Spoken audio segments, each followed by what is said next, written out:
Hello, I'm back with another video, and today I will be discussing my thoughts and opinions on the new Haunt 2023. Also, I'd like to say a huge thank you to Amusement Park Life for letting me use a bunch of his footage. First, I'm going to be talking about what I'm most excited for. I'm going to be talking about the new Abandoned Scare Zone, which is going to be heavily themed to the 2017 GCI Woody Mystic Timbers. The story goes that the problem started years ago on the grounds of the newly developed Miami Valley Lumber Company.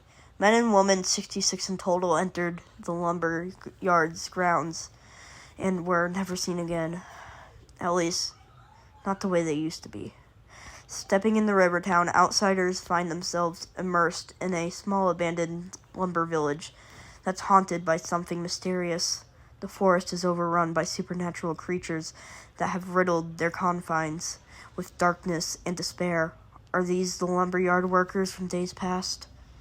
And which are evil? What I hope we get out of this is a little more insight to the shed and what's up with the creatures that roam inside the shed. Now, I'm surprised that we haven't gotten a new scare zone for Rivertown at all recently.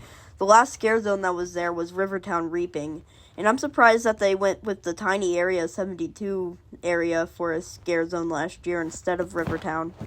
Now let's talk about the elephant in the room. The removal of a maze. Yes, a whole entire maze is getting removed. Chaos will not be returning for the 2023 haunt season. Now, they're not removing it out of the blue and just leaving that building to rot. They're going to replace it with a brand new maze, Alien Abyss. The story goes the Department of Alien Research has been secretly breeding two aggressive life forms.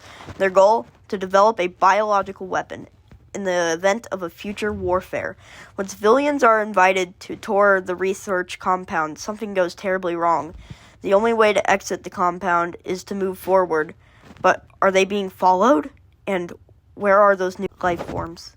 Now, I don't know if replacing an already established maze was the best idea when you have two buildings just sitting there rotting, or you could just make a whole new outdoor maze, as the one we already have is pretty lackluster. From the one singular picture that we've got, the maze doesn't look too bad. It actually looks like it could be a scare fest. You know, being a whole haunt maze and all, that's what you probably want, but we've got some non-real scare fests like Cornered. For the live entertainment, we got some returning stuff like Night Walkers and Monster Rock. But we got a new show now called Dr. Nightmare, which is going to be a trivia show, so I don't know how that's going to go. For returning mazes, we have Slaughterhouse, Madame Fatale's Cavern of Terror, Killmart, The Worst Maze in Existence, Cornered, and Hotel St. Michel. For returning scare zones, there's Alien X, Coney Mall, Peter Pumpkin Eater, and International Street Fear. No scare zones, from my knowledge, have been removed this year. That's going to be it for this video today. I'll see you in the next one. Coaster out.